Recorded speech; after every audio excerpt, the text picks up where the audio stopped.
Halo, Assalamualaikum warahmatullahi wabarakatuh. Jumpa lagi ya bersama saya. Alhamdulillah kemarin sudah membahas soal P3K dan SKB CPNS. Semoga teman-teman yang sudah tes ya mendapati hasil yang terbaik ya. Amin ya rabbal alamin. Nah, pada kesempatan kali ini saya membahas mengenai ini ya, soal sertifikasi PBC level 1 ya. Saya mau membahas lagi untuk teman-teman yang merequest mengadakan tryout ya. Ini nanti ada sekitar 10 soal yang saya kumpulkan. Nanti juga sama ada timernya 5 detik kurang lebih ya. Oke, langsung saja ke soal yang pertama. Nah, ini tim pelaksana swakelola dari Universitas Negeri Z telah selesai melaksanakan pekerjaan dan melaporkan kepada PPK untuk dilakukan pemeriksaan hasil pekerjaan. Pihak yang melakukan pemeriksaan hasil pekerjaan yaitu A. Tim persiapan, B. Tim pengawas, C. Pejabat pembuat komitmen, D. Pengguna anggaran. Kira-kira untuk soal pertama apakah jawabannya A, B, C, atau D? Kita coba hitung mundur ya teman-teman. 5 detik.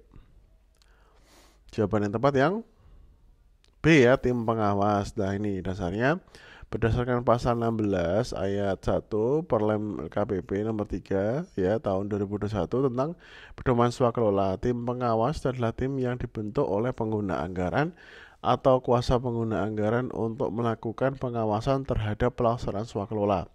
Berdasarkan pasal 23 ayat 1 Peraturan LKPP nomor 3 tahun 2021 tentang pelaksanaan swakelola, tim pengawas melakukan pemeriksaan terhadap hasil pekerjaan swakelola ya.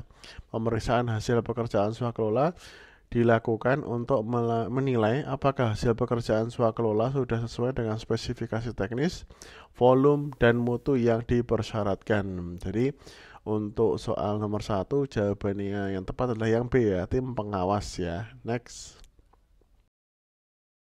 Baik, untuk soal nomor 2, jika berdasarkan hasil pemeriksaan pekerjaan swakelola dinyatakan telah sesuai, maka hasil pemeriksaan selanjutnya diserahkan kepada PPK untuk dituangkan dalam A. Berita acara hasil pemilihan, B. Berita acara hasil pengadaan langsung, C. Berita acara hasil pemeriksaan pekerjaan, D. Berita acara serah terima pekerjaan, E. Berita acara serah terima hasil pekerjaan. Kira-kira untuk soal nomor 2 yang mana teman-teman? Apakah A, B, C, D, E? Yaitu yang C ya, berita acara hasil pemeriksaan pekerjaan. Nah, ini berita acara hasil pemeriksaan pekerjaan adalah dokumen yang dibuat oleh PPK untuk mencatat hasil pemeriksaan pekerjaan yang telah dilaksanakan oleh penyedia barang atau jasa. Berita acara hasil pemeriksaan pekerjaan ini kemudian digunakan untuk sebagai dasar untuk menentukan apakah pekerjaan tersebut telah sesuai dengan persyaratan kontrak atau tidak. Pada soal di atas disebutkan bahwa hasil pemeriksaan pekerjaan swakelola dinyatakan telah sesuai ya. Oleh karena itu hasil pemeriksaan tersebut selanjutnya diserahkan ke PPK untuk dituangkan dalam berita acara hasil pemeriksaan pekerjaan. Jadi untuk soal nomor 2 itu jawaban tepat adalah yang C ya teman-teman. Oke, selanjutnya PPK pada Dinas Kesehatan Kota P akan melaksanakan kegiatan swakelola, sosialisasi, kesehatan reproduksi bekerjasama dengan salah satu organisasi kemasyarakatan melalui swakelola tipe 4. Kesalahan dalam penetapan tipe swakelola tersebut merupakan resiko yang terjadi pada tahap A. Perencanaan, B. Persiapan, C. Pelaksanaan, D. Pengawasan, atau E. Evaluasi. Kira-kira yang mana teman-teman?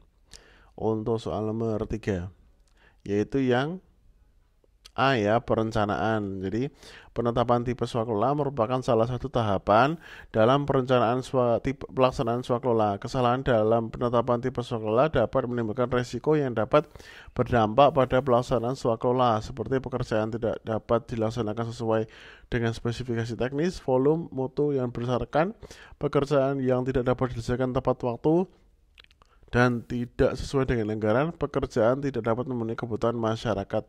Jadi jawaban yang tepat adalah yang A ya teman-teman untuk soal nomor 3. Selanjutnya, pemerintah desa A akan melaksanakan kegiatan pembangunan jembatan swakelola ya secara swakelola. Tahapan yang dilakukan setelah penetapan tipe swakelola adalah A. Persiapan, pelaksanaan, pengawasan, atau D. Evaluasi. Kira-kira yang mana untuk soal nomor 4? Kita hitung mundur. Jawaban yang tepat yang mana? Yaitu yang A ya, persiapan. Nah, ini penetapan tipe swaklola merupakan salah satu tahapan dalam perencanaan pelaksanaan swaklola. Setelah menetapkan swaklola, selanjutnya dilakukan tahap persiapan, kemudian pelaksanaan, pengawasan, dan evaluasi. Jadi jawaban yang tepat untuk soal nomor 4 adalah yang A ya teman-teman.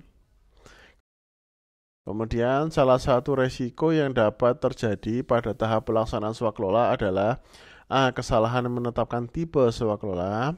B. Penyusunan spesifikasi teknis tidak sesuai kebutuhan. C. Penyelenggaraan swaklola ditetapkan oleh PPK. D. Penyusunan RAB tidak sesuai dengan spesifikasi teknis. Kira-kira untuk soal nomor 5 yang mana? Apakah A, B, C, D? Kita hitung mundur. Yang mana? Yang D ya, penyusunan RAB tidak sesuai spesifikasi teknis. Nah, penetapan tipe swaklola merupakan risiko yang terjadi pada tahap perencanaan ya. Pelaksanaan swaklola, penyusunan spesifikasi teknis tidak sesuai kebutuhan merupakan risiko terjadi pada tahap persiapan pelaksanaan swaklola. Penyelenggaraan swaklola ditetapkan oleh PPK merupakan hal yang lazim dalam pelaksanaan swaklola. Penyusunan RAB tidak sesuai spesifikasi teknis merupakan risiko yang terjadi pada tahap pelaksanaan swaklola. Oleh karena itu jawaban yang tepat adalah yang D ya, nih. Penyusunan RAB yang tidak sesuai dengan spesifikasi teknis. Untuk soal nomor 6, ini ada skenario-nya. PPK di instansi saudara sedang menyusun dokumen perencanaan pengadaan dan membutuhkan data atau informasi yang akan digunakan sebagai referensi dalam menetapkan jenis barang jasa. Instruksinya, saudara ditugaskan untuk mengumpulkan data yang akan digunakan oleh PPK. Sumber data yang saudara butuhkan yaitu berita acara review hasil pemilihan penyedia dan SPP BJ. B. Rencana umum pengadaan dan dokumen persiapan pengadaan, klasifikasi buku komoditas Indonesia dan Perlem LKPP nomor 11 tahun 2021, spesifikasi teknis, HPS, rancang kontrak. Nah, kira-kira yang mana nih? Kita hitung mundur. Sumber datanya dari mana? Yaitu yang C ya, klasifikasi buku komoditas Indonesia dan peraturan LKPP nomor 11 tahun 2021.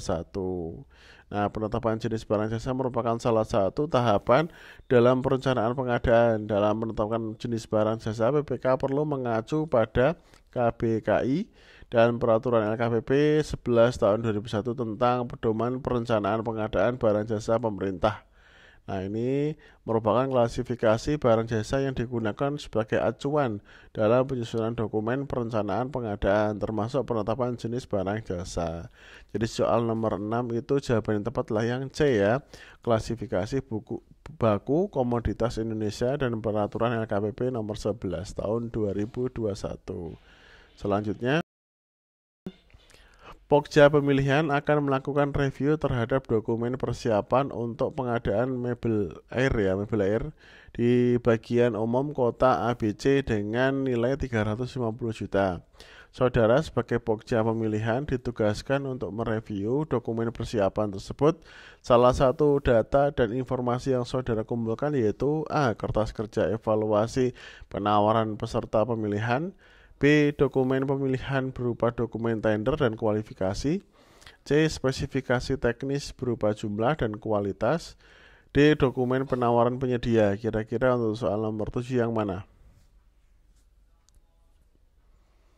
Yaitu yang C ya, spesifikasi teknis berupa jumlah dan kualitas. Nah, ini spesifikasi teknis, dokumen yang berisi persyaratan teknis yang harus dipenuhi oleh penyedia barang jasa yang akan diadakan.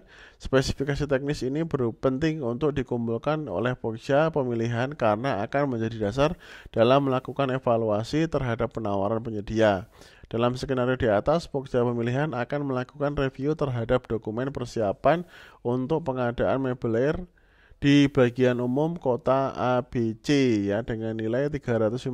Salah satu data dan informasi yang harus dikumpulkan oleh Pokja Pemilihan adalah spesifikasi teknis berupa jumlah dan kualitas. Spesifikasi teks ini juga digunakan untuk memastikan barang jasa yang digunakan sesuai dengan kebutuhan. Oke, jadi jawaban nomor 7 adalah yang C ya teman-teman. Nah, ini metode pemilihan penyedia barang jasa konstruksi. Jasa lainnya terdiri atas beberapa hal berikut kecuali e-purchasing, pengadaan langsung, e-katalog, D tender cepat, tender. Kira-kira yang mana untuk soal nomor 8? Yaitu yang C ya, e-katalog. Nah, ini Pasal 38 ayat 1, metode pemilihan penyedia barang atau pekerjaan konstruksi jasa lainnya terdiri atas e-purchasing, pengadaan langsung, penunjukan langsung, tender cepat, sama tender. Jadi yang jawabannya adalah yang C ya. Berikut yang bukan tujuan pengadaan barang jasa adalah A. Menghasilkan barang jasa yang tepat dari setiap uang yang dibelanjakan diukur dari segi aspek kualitas, kuantitas, waktu, biaya, ketepatan, dan penyedia. B. Meningkatkan penggunaan produk dalam negeri. C. Meningkatkan peran serta usaha mikro, usaha kecil, dan koperasi. D. Meningkatkan peran pelaku usaha nasional. Mendukung pelaksanaan penelitian dan pemanfaatan barang atau jasa hasil penelitian. Kira-kira untuk soal nomor 9 yang mana? A, B, C, D, E. Kita hitung mundur. Yaitu yang A ya, menghasilkan barang jasa yang tepat dari setiap uang yang dibelanjakan diukur dari aspek kualitas, kuantitas, waktu, biaya, ketepatan. Nah, ketepatan ini harusnya lokasi ya dan penyedia. Dasarnya apa? Itu di pasal 4 tentang tujuan pengadaan barang jasa Perpres 12 ya tahun 2021. Jadi jawaban yang tepat adalah yang A ya teman-teman. Oke, untuk soal terakhir, soal nomor 10, berikut yang bukan merupakan kebijakan pengadaan barang jasa adalah A. Meningkatkan kualitas perencanaan pengadaan barang jasa, kemudian melaksanakan pengadaan barang jasa yang lebih transparan, beretika, dan kompetitif, kemudian C. Memperkuat kapasitas kelembagaan dan sumber daya manusia pengadaan barang jasa, D. Mengembangkan e-marketplace pengadaan barang jasa, menggunakan teknologi informasi dan komunikasi serta transaksi elektronik. Kira-kira yang mana untuk soal nomor 10? A, B, C, D, E. Yaitu yang B ya, melaksanakan pengadaan barang jasa yang lebih transparan, beretika, dan kompetitif. Salahnya yang ini ya, yang ada beretikanya. Nanti teman-teman bisa lihat pada pasal 5 tentang kebijakan pengadaan barang jasa nomor 12 tahun 2021. Jadi jawaban tepat adalah yang B ya teman-teman. Oke, sampai slide terakhir. Semoga materi ini bermanfaat. Jika ada salah-salah kata dan jawaban yang mungkin menurut teman-teman, oh seharusnya yang ini, bisa berkomentar dengan baik, dengan sopan di kolom komentar. Atau teman-teman yang membutuhkan modul bisa follow IG saya, kemudian bisa request modul yang diinginkan. Dari saya cukup, kurang lebih saya mohon maaf. Assalamualaikum warahmatullahi wabarakatuh.